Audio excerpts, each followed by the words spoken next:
Información, diálogo y análisis con nuestros invitados. Retornamos en MQ Noticias, emisión central, con nuestro espacio de entrevistas. Damos la bienvenida a nuestros estudios a Patricia Carrillo. Ella es directora metropolitana de gestión de riesgos de la Secretaría de Seguridad del municipio de Quito.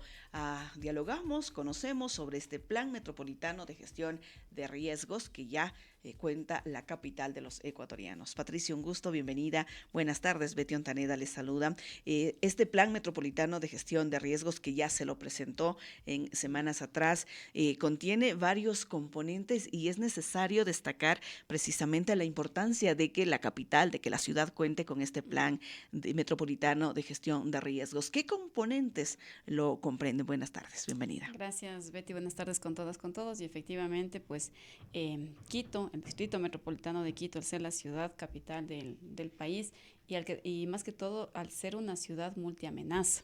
Por ejemplo, estar expuestos a tanto amenazas naturales como amenazas antrópicas, ¿no? Por un lado estamos rodeados por volcanes, la ciudad está sentada sobre laderas, sobre quebradas, hay una recurrencia de incendios forestales, hay una recurrencia también del crecimiento poblacional de la ciudad, por todos los factores que esto implica.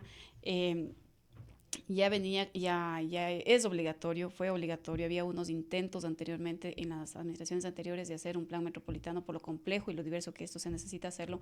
Sin embargo, pues ya al ponernos en el programa de gobierno de esta alcaldía como uno de los hitos de trabajo del señor alcalde, pues esto tiene más impulso como en el acompañamiento y en la disposición misma para construir y llegar a tener una herramienta de esta naturaleza y digo de esta dimensión, porque el Plan Metropolitano de Gestión de Riesgos agrupa diferentes análisis técnicos, sociales, económicos, ya la recurrencia de los problemas que se van dando en la ciudad y se convierte en un instrumento base para el Plan Metropolitano de Ordenamiento Territorial y el Plan Metropolitano de Uso y Gestión de Suelo. Entonces, si hablamos de un tema de desarrollo en la ciudad, primero tenemos que analizar sobre qué estamos poniendo este desarrollo. Estamos poniendo sobre un territorio con un tipo de suelo fuerte, débil, con un proceso, con una normativa para un proceso constructivo de cuántas condiciones y frente a qué se está enfrentando esa intervención de desarrollo que estamos haciendo en este lugar. En ese sentido, pues nosotros arrancamos todo este trabajo en el 2023. Ha sido un trabajo bastante fuerte, bastante largo. Significa esto también que los diferentes insumos que hemos ido trabajando, que hemos ido construyendo y han sido parte que ha ido contribuyendo a las herramientas de planificación local. Es decir, que en el 2023, cuando nosotros hicimos el proceso de análisis de las amenazas de origen natural de la ciudad, toda esta información ya contribuyó a la actualización del PMDOT de ese momento. Y simultáneamente los insumos que vamos construyendo lo van abonando también así a las diferentes actualizaciones del plan urbanístico de gestión, el plan de uso y gestión de suelos. Y en este plan, Patricia, obviamente los ciudadanos tendrán acceso al plan o sí. ¿Lo tienen acceso y de qué forma? Sí, yo para cerrar como la idea anterior mencionaría que las amenazas con mayor recurrencia y mayor fuerza que tiene la ciudad está enfrentado a los peligros volcánicos. Por un lado tenemos Guagua Pichincha, que si bien el Guagua Pichincha, toda la boca del volcán no está orientado hacia la ciudad y en el momento de materializarse un proceso eruptivo de este volcán, el peligro que tendrá la ciudad es caída de ceniza, ¿sí? Todo el proceso, los demás peligros volcánicos están orientados más a la parte costera del país. Y por el otro lado tenemos el volcán Cotopaxi, que sí el peligro volcánico para la ciudad es diferente. Tenemos todo el proceso de la Ares como tal, desde el Valle de los Chillos, que se junta con los 10 gobiernos autónomos descentralizados que tiene toda esta cadena, como nos va contando la historia de cómo se ha desarrollado las últimas erupciones volcánicas. Esto lo encontramos en el plan. Esto lo encontramos, todo este análisis lo encontramos en el plan y también frente al proceso eruptivo del volcán Cotopaxi tenemos también el peligro volcánico de caída de ceniza. Entonces, estos factores se pueden ver combinados con la amenaza sísmica incluso, que también tiene un proceso de análisis diferente, ¿no? Y esto hay que irlo como particularizando en los diferentes lugares de la ciudad. Hablando de amenazas, Patricia, ¿Cuáles son precisamente estas amenazas que comprende o que están en este plan que tiene la capital, aparte de lo volcánico, lo sísmico? Sí, ahí nosotros tenemos una clasificación, las amenazas que provocan eventos intensivos, que son erupciones volcánicas y sismos, ¿no? Que no se da mucho en el tiempo. ¿Y ahí por qué intensivos? Porque si bien no se da con muy cercanía en tiempos, pero cuando se producen los daños son bastante fuertes, ¿sí? Y los extensivos, que la ciudad lo vivimos todos los años, que son el tema de inundaciones, movimientos en masa, todos los eventos que se pueden desprender de la parte geológica de la ciudad, y las antrópicas, que son incendios forestales en este caso. Entonces, frente a esta agrupación de amenazas está construido este instrumento de política pública. Este instrumento tiene la validación en conjunto o con miras o visión al cierre del Plan Metropolitano de Ordenamiento Territorial, es decir, en tiempos hacia el 2033. ¿Por qué esto? Porque la reducción de riesgos no se puede hacer en un año. No es a corto plazo. Si bien a corto plazo podemos ir mejorando los procesos de prevención en temas de normativas, mitigando el riesgo que ya existe, preparándonos para las diferentes emergencias que se van presentando de manera recurrente en el Distrito Metropolitano de Quito, hay políticas que obedecen todavía a plazos más amplios para poderlo hacer. La misma sentencia de la Corte Constitucional, donde nos obliga a mitigar los riesgos que han ido dejando estos procesos erosivos en el río Monjas, en el río Machángara, que tenemos, esto es a largo plazo todavía, ¿sí? Pero la planificación tiene que empezar ya, porque si no, no lo logramos contrarrestar, y lo que va produciendo mejor es que el riesgo se vaya como incrementando en estos lugares. Y en este plan, por ejemplo, ha servido y servirá muchísimo para la aplicación de políticas públicas, pero sobre todo en prevención frente a todas estas amenazas. Sí. El Distrito Metropolitano de Quito cuenta con un plan de respuesta, que ha sido el paraguas para atender todas las emergencias que se habían dado en la ciudad. Cuenta con instrumentos de planes de contingencia frente a la época lluviosa y a la época seca, con la que hemos venido trabajando en los diferentes periodos a partir de esta administración. Sin embargo, la necesidad era construir como un paraguas que dé soporte a todas estas herramientas y orientado a un tema de prevención y mitigación. ¿Sí? Entonces, la fuerza que coge la política pública local en materia de gestión de riesgos en el Distrito Metropolitano de Quito está orientado a la reducción de riesgos de desastres. Y la reducción es el resultado de prevención y mitigación.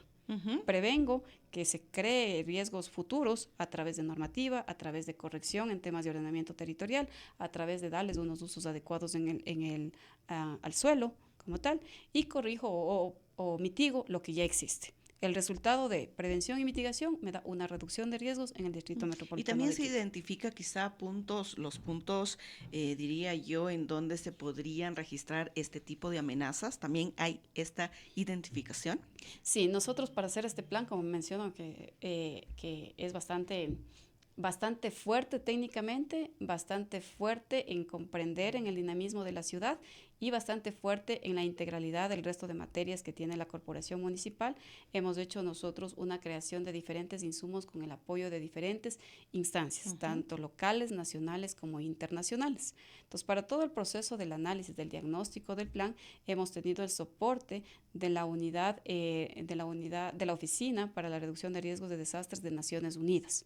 Con ellos trabajamos en una herramienta donde nos ayuda a evaluarnos cómo estamos como corporación municipal en materia de resiliencia.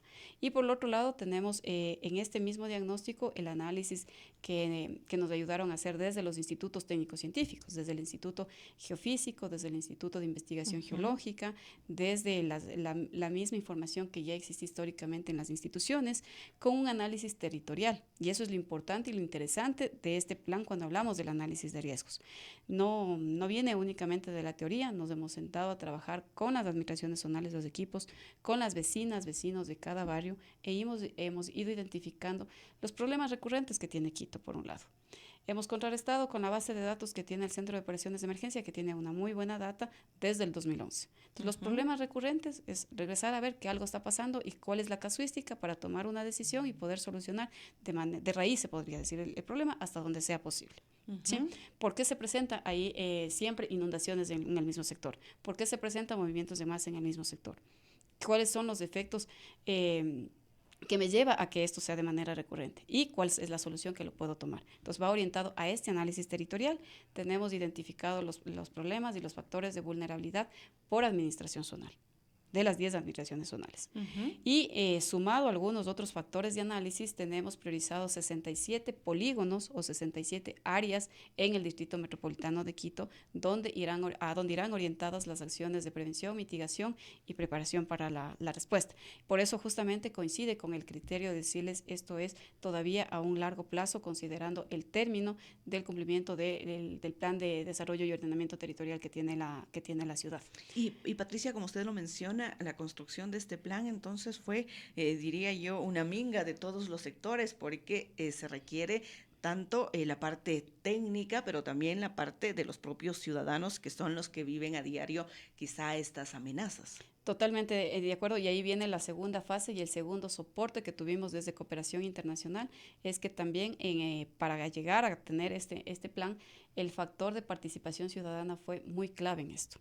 ¿Y cómo se lo hizo? De diferentes mecanismos, a través de estos talleres que les menciono y también a través de un estudio donde se levantó una información, que el estudio se llama La percepción social del riesgo de desastres, para saber qué entendemos en nuestra comunidad por riesgos o por desastres. Normalmente se tiende a confundir la gestión de riesgos con la atención de emergencias, ¿sí?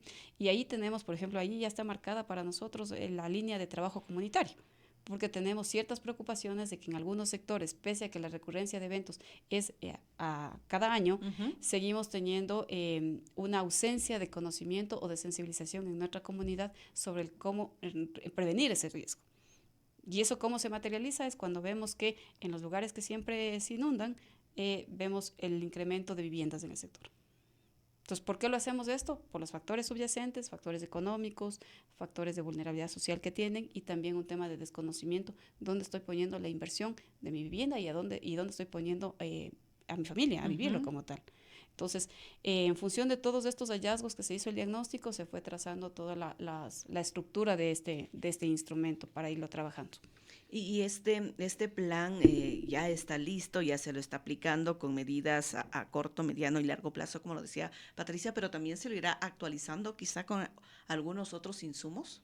Sí, este plan tiene en su estructura, tiene 6 políticas públicas, tiene 20 lineamientos estratégicos, 14 líneas de acción estratégica y tiene algo muy importante, 135 proyectos estratégicos integrados. ¿Sí? ¿Qué quiere decir esto? Que estos proyectos ya específicos lo hicimos un trabajo institución por institución municipal y ya en los sectores. Entonces, esto es lo que estamos haciendo ahora mismo. Bueno, el plan fue aprobado ya en abril en el Consejo Metropolitano, ya está en ejecución y de esta parte de los proyectos lo que estamos haciendo, justo la Corporación Municipal se encuentra en un proceso de levantar la planificación para el 2026. Entonces, estamos priorizando cuál de estos 135 proyectos ya entran en la planificación de cada una de las instituciones para que se vaya materializado. Lo que es corto plazo, lo que es mediano, en algunos lugares nos toca hacer estudios de mayor complejidad, como por ejemplo microcuencas en su integralidad y los problemas y obras que se lo tiene que realizar, combinado con diferentes aspectos, ¿no? La parte de saneamiento, la parte vial, la parte de vivienda. Entonces hay que ir como integrando eso, es a mediano plazo, y las obras macros pues a 10 años. Y también observando la disponibilidad también de los recursos necesarios. Y ahí es un factor bastante importante y por eso la tarea que nos puso el señor alcalde pues fue bastante fuerte para llegar a construir, porque es la base de su programa de alcaldía en temas de desarrollo que estamos hablando. Entonces no podemos construir desarrollo de la ciudad si no sabemos dónde estamos poniendo. Yo repito este criterio siempre, ¿no? Entonces él siempre nos ha dicho tiene que ser con toda la rigurosidad del caso para solucionar los problemas que hemos venido heredando en la ciudad y hacer un tema de que no se vuelva a repetir. ¿Sí? Entonces, cuando ya empezamos a hablar de recursos, este plan tiene de manera directa un presupuesto estimado de $72 millones. Aquí tenemos nosotros el soporte del Fondo Metropolitano de Gestión de Riesgos que tiene el municipio, y este fondo está compuesto por parte de la tasa de seguridad, del impuesto que paga nuestra vecina del barrio, contribuye a este Fondo Metropolitano de Gestión de Riesgos, y parte del presupuesto municipal. ¿Sí? Y ahí también el reto, nuestro brazo ejecutor en temas presupuestarios es la empresa logística Seguridad. Entonces, el momento es como el más apropiado de ir alineando el instrumento que ya está aprobado en ejecución, la planificación que tenemos en el sector y el requerimiento de recursos para poderlo ejecutar. Nuestro señor alcalde siempre ha sido muy claro en decir que no quiere instrumentos, planes que sean el documento únicamente o se quede en el evento de presentación, sino que se vaya ejecutando. Y ahí tenemos nosotros... Está establecido que en el plan este documento va a ser evaluado cada 2 años y ahí estará sujeto pues al proceso de actualización, de ser el caso de lo que me mencionaba anteriormente. Sigue metodologías desde lo nacional, desde lo internacional, lo nacional, lo provincial y lo local. Ya. Y estaremos nosotros también pendientes del desarrollo de este plan, porque Quito es la primera ciudad, diría yo, que tiene, que cuenta con un plan metropolitano de gestión de riesgos. Agradecemos, Patricia, gracias por la información. Gracias, Betty, y un saludo a todas y todos nuestros vecinos y quienes nos escuchan. 12:59, Patricia Carrillo, directora metropolitana de gestión de riesgos de la Secretaría de Seguridad. Con esta información nos despedimos. Que tengan una excelente tarde y un buen fin de semana.